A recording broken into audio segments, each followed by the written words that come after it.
So last time out, we went to the woods and I had a bit of a disaster. See, I don't really enjoy woodland photography all that much. I find it frustrating, I find it a bit tedious, and it can be a bit of a chore sometimes. So we've come down to the coast. It's somewhere I feel comfortable, it's somewhere I feel relaxed, and I genuinely enjoy photography by the coast. So I've come down to Spurn Point again, because it's been at least a week since I've been here. And it's currently high tide. We're about half an hour away from sunset. It's a bit of a, I won't call it stormy day, it's windy, it's grey, it's overcast. So I'm kind of thinking just black and white long exposure stuff by the coast. I've got the Canon 1D Mark III in the bag with me, various lenses and some filters. And I think we're probably just going to camp around on this area of beach where behind me all the winter storms have kind of knocked all the concrete and stuff about. So I might just hang around here and just see what reveals itself when the tide goes out and the sun comes up a little bit. So yeah, let's get stuck in. We'll do some coastal long exposures with the Canon 1D Mark III.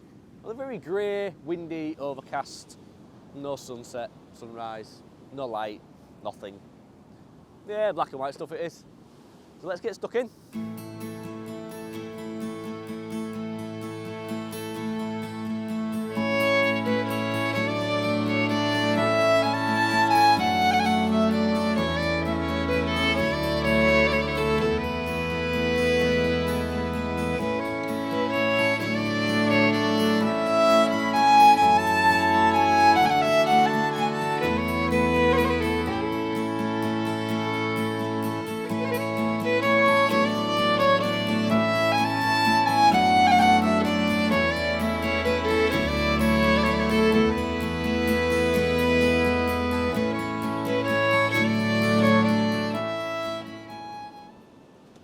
Come down to the posts.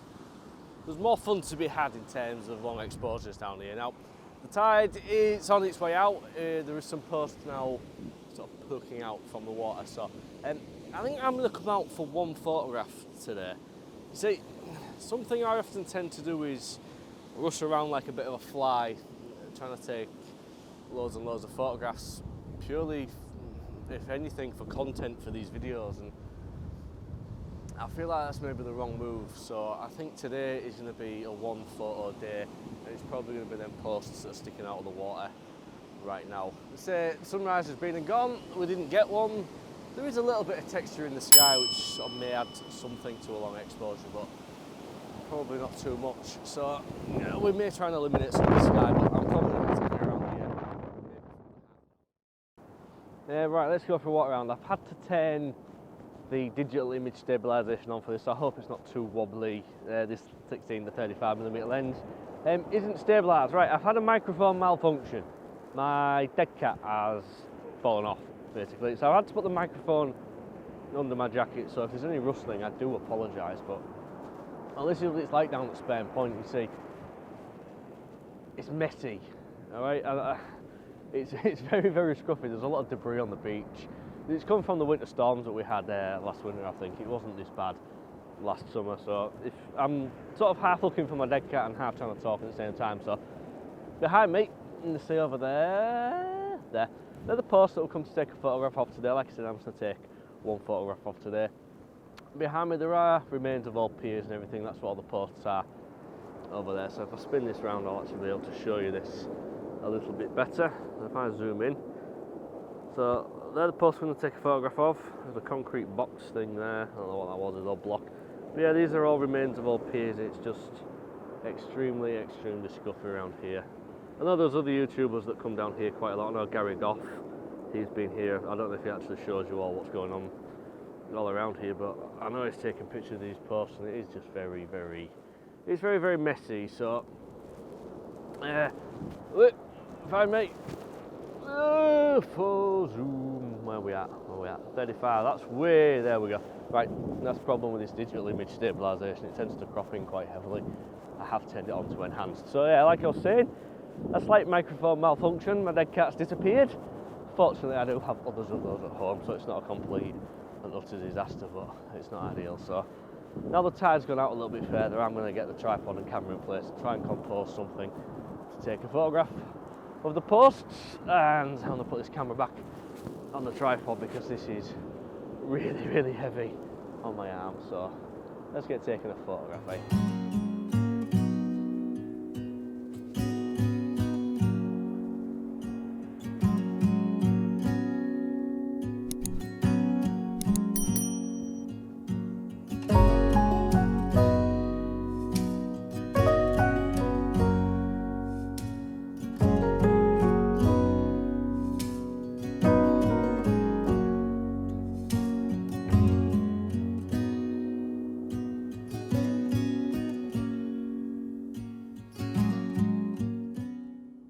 Alright, so I've lined a test shot up here. Now, this is a 105mm on my 24-105 f8 ISO 100, 30 seconds with a 10-stop filter on. So you can see that the posts are just about visible, but I don't know if you'll be able to see it in this shot, but right down in the bottom right-hand corner is just a small, there's a couple of little pebbles showing through. So I don't know if 105 is a bit too wide. I don't know if I need to go a bit further in.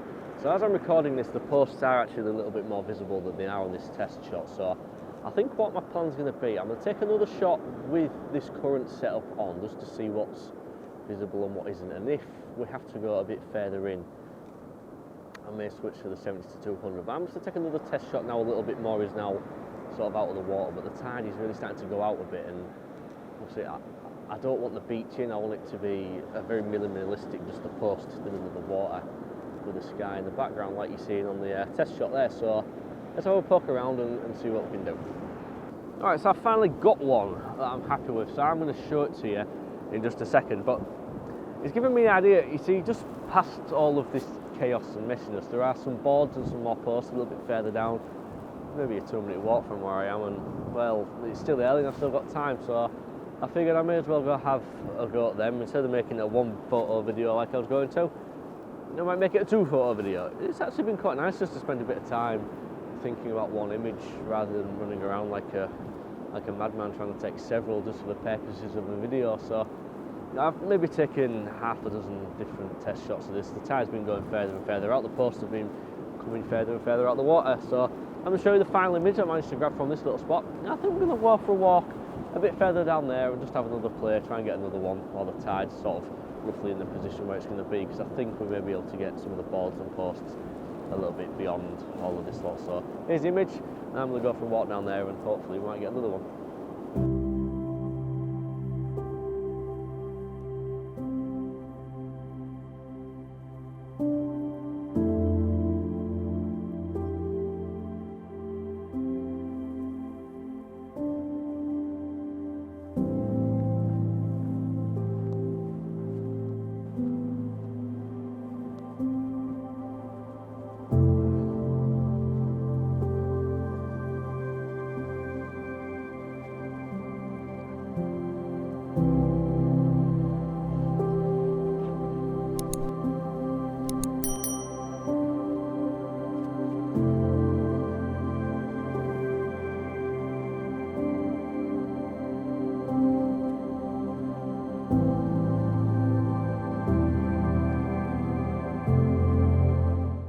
Oh man, talk about being somewhere you really don't want to be. I am perched on this sketchy ass looking concrete slab right now. I've just taken a test shot of this image. I'm about to have a look at it. I like that. I'm just sort of on edge patrol. I've got these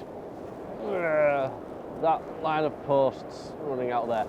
I've got them running sort of left to right or right to left, big, small through the frame, sort of running diagonally. Again, I've been trying to keep the posts in the water without the tops of them breaking the horizon. I think when you do long exposure photos like that, it tends to look a little bit scruffy if you've got things breaking the horizon. I like to keep that area sort of nice and clean. I don't know if this camera's not going to be picking this up, so I've just been on edge patrol. I've really just been trying to keep an even spacing either side of the frame with the posts, so a gap at this side and a gap at this side, and again kind of even. But the same problem as I had with the last one is that the water around here is kind of mucky and brown rather than nice and blue. So again, the water's going to be a lot darker than the sky's going to be. But again, that's just something you have to live with. And again, this is going to be a black and white photograph. So yeah, I'm actually pretty happy with that. I mean, that was 30 seconds f11 and ISO 100. I'm actually pretty pleased with it. I think a 16:9 crop on that may work. Looking at it, I don't know if the horizon's a little bit wonky. I may have to readjust. Yeah, I'm going to readjust.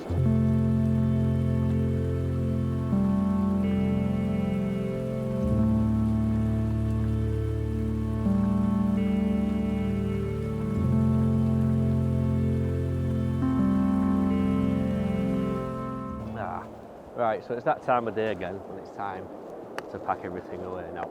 There's a callback to earlier on in the video when I said that Canon used to send me some stuff. I want to show you a feature of this tripod that they sent me. Well, this little metal collar here, let's zoom in. It's got a metal collar that holds the tripod leg together. I don't know what it was held together with, maybe sellotape, I don't know. It came loose a while ago, and now this comes out, and it falls out quite regularly, and it also fits on 2 little slides in there, which have since worn away. So if anybody has any suggestions about how I can glue this metal collar back onto this tripod leg, please let me know, because it is really, really frustrating. And now I'm going to have to try and remember how this goes back in there, the little grooves that fits in. So yeah, it's alright, it holds it when it's screwed together, it holds it, it nips together fine, it's just it tends to come away. Yeah, that's me. I'm going to bang it all back together again. Yeah, Canon tripods are great. No, I'm like, it's not a bad tripod apart from the fact that the leg falls off just about every time I use it. It is now time to go home for me, I think. I have genuinely enjoyed myself this morning so much more than I do when I go to the woods. I think seascape and coastal stuff, I think that's where I fall when it comes to photography and being a photographer. I genuinely enjoy being by the coast. I don't know what it is about being by the sea. Maybe in my DNA, my granddad was a trawlerman. I'm from Hull, which has like 800 years worth of maritime history by it, so it may just be something in my DNA. Something along those lines anyway. So yeah, do you think I'll find a dead cat on the way back? I think the chances of finding a little grey dead cat on a beach full of grey stones are. I do have a dead cat at home that I can thing back in. I'll probably get some off Amazon for next to nothing. But yeah, the microphone I use, it's like a Rode rip-off thing. I think, yeah, what's his name? Thomas Heaton. I think he uses the Rode version. This is essentially it's a rip-off version of that. I assume the microphone. It's like a dead cat on 2 little clips that clip into the microphone. I assume that'll be alright. I hope the audio has been fine. I've had to put the microphone under there. Could probably just tear it all off. So I hope it's kept the wind noise and the rustling down to a minimum today. So there's been a lot of talking today, hasn't it? A lot of talking. Are you bored yet? I think I can get away with talking for another 5 minutes. What shall we talk? Shall we have a chat? Let's have a chat. So my name is Chris. I'm a bus driver. That's what I do in my day job. I'm a bus driver. Today is my day off, and I'm back at work again tomorrow, which will be fun. I love my job. It's great fun. Just round and round in circles for 10 hours. Yeah, it's not soul destroying at all. Yeah, I'm not going to waffle on it at all. I'm playing. I'm being sarcastic. Is sarcastic the right word? And now the battery light's blinking at me. Everything's falling to bits today, isn't it? Right, if you have enjoyed today's video, please give it one of them, because it does help the video and it helps me out and it helps the channel out and it makes me look real good when I get likes and stuff like that, because that's what the world's about these days, isn't it? It's all about likes and stuff like that. No, again, I'm being sarcastic. Am I good at sarcasm? I don't know. If you enjoyed today's video, do give it a subscribe, a like, a thumbs up, a waffle on. Yeah. I'm tired, can you tell? I think it's time I go to bed. Peace. Goodbye.